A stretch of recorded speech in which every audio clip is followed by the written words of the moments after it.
Acting President, if you look around this chamber, and Mr Batchelor did just go and sit in his spot, but if you look around this chamber, you will see that it is just about empty. And do you know why that is? Because it is hard to face people when you know that you are doing the wrong thing.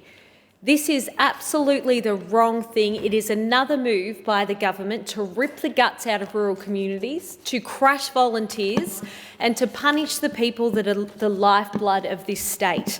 I was pretty disgusted when Mr Batchelor finally moved to his place, and the first thing he said to Mr Welsh, who was fighting for his community, is, "What are you on?" I tell you what, that's pretty disgraceful. So I rise to oppose the Fire Services Property Amendment Bill, a bill that poses a clear and present danger to fairness, transparency and economic survival in regional and rural Victoria.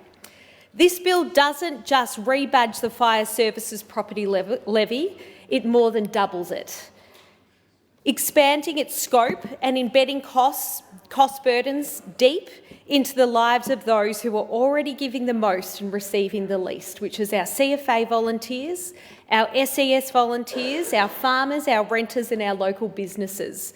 Families and people that support their local communities once again are being crushed by this government.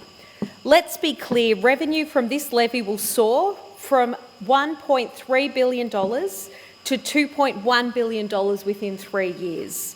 That's a 100% increase. The Victorian government will be collecting twice as much from landowners across the state, not because of actual service improvements, but because it's offloading responsibility for emergency funding onto everyday people, because it cannot manage the budget. They have made a complete mess of this, and now they are going after more and more Victorians. They are crushing them more than they already have over the last 11 years. Who bears the brunt? Farmers do. And they'll see that with a 189% increase in levy payments, jumping from $2,525 to $6,805 on average. This is not sustainable, and as the Victorian Farmers Federation has rightly warned, and I quote, "This could be the nail in the coffin for struggling farm businesses," end quote. We've already spoken this morning about the devastating impact that drought is having on our farmers. Already in Gippsland, 6 farmers have completely run out of water, according to Gips Dairy, and about 30 to 40 are about to run out of water. This is a devastation. We've been here before. The original Fire Services Levy, introduced after the 2009 Royal Commission, was supposed to fund firefighting alone. But in recent years, we've seen that the money has been quietly redirected to fund 000 and Emergency Management Victoria, services that were once covered by consolidated revenue. That is disgusting. You cannot just keep mismanaging the state finances and then going after the people that already give so much to this state in order to fund things that should be your bread and butter. Acting President, this bill follows the same pattern. It expands the levy to now fund not only the CFA and Fire Rescue Victoria, but also SES, Emergency Recovery Victoria, emergency alert programs, operational communication systems, and even administrative functions within the Department of Energy, Environment and Climate Action. And yet there is no guarantee that the funds collected will go where they are most needed. As East Gippsland Shire Council has said, and I quote, "This new Emergency Services and Volunteer Fund represents a 150% tax hike on some rural landowners, despite a complete lack of guarantees regarding on when and where that money will be spent." We are now being asked to trust a government that has already broken its promises over and over and over again. We are being asked to believe that this expanded, more expensive levy won't be misused. It won't just disappear into a bureaucratic abyss of salaries, consultants and central administration. And while the city may not notice this straight away, which it will notice it by the way, but it won't be the first to take the hit, Rural and regional communities certainly will, because it's not just the bush where CFA volunteers are being taxed more and not supported more. Let's talk about those volunteers. The government boasts about the offsets, but let's be honest, they are just tokenistic offsets.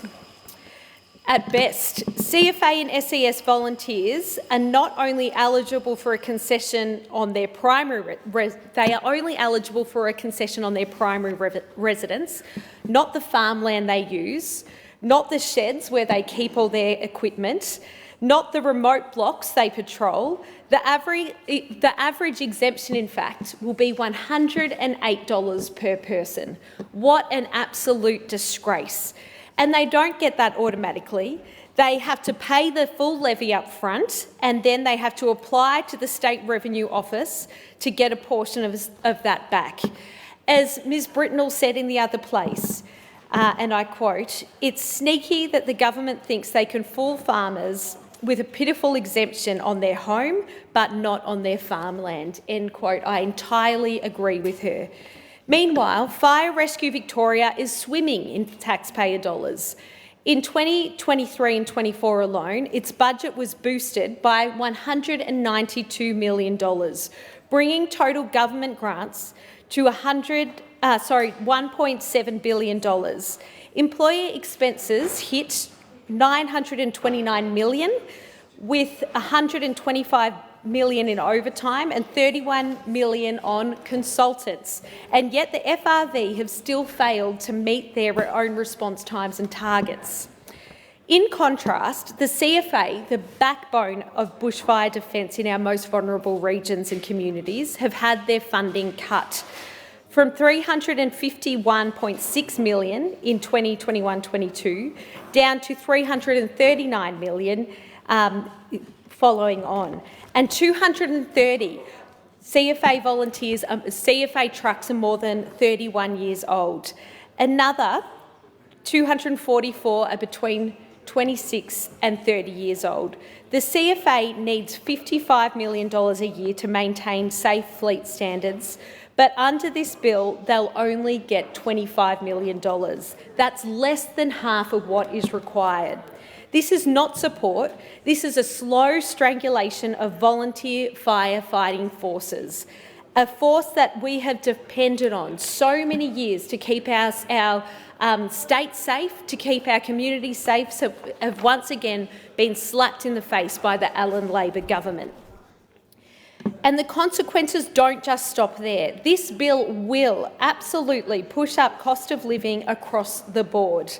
Residential rates will rise sharply, commercial rates will double, industrial properties up 64%, primary producers will now be forced to pay another 189%. This is the 60th new or increased tax this government has introduced. Rental providers will face a new fixed charge of $167, in addition to the increased variable levy. This rising land tax of over 130 rental reforms already in place, and this levy will be the final straw. My colleague Gail said last sitting week, and I quote, "Rental providers are already stretched. They will have no other options but to increase rents or sell," end quote. And we have seen this over and over again. In one of my communities, we have heard from real estate agents that say every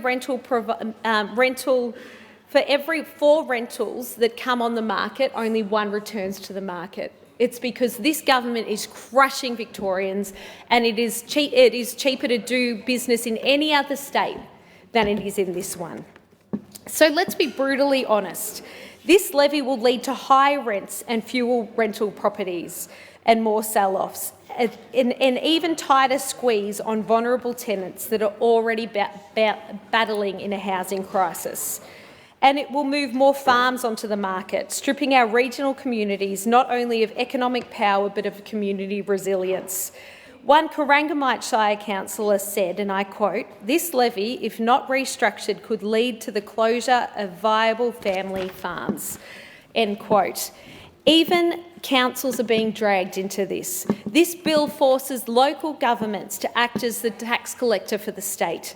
Rural communities are being told to absorb this new responsibility without the systems or staff to manage it. And while there is no guarantee of where the funds raised will flow back to, there's no guarantee that the people that are footing this bill will see the benefits in their communities. There's absolutely none. The Mayor of Mansfield said it plainly, and I quote, "We don't think that it's fair that we're the ones being asked to put it on the rate notice. Council should not be the tax collector for the state government," end quote. That is absolutely spot on.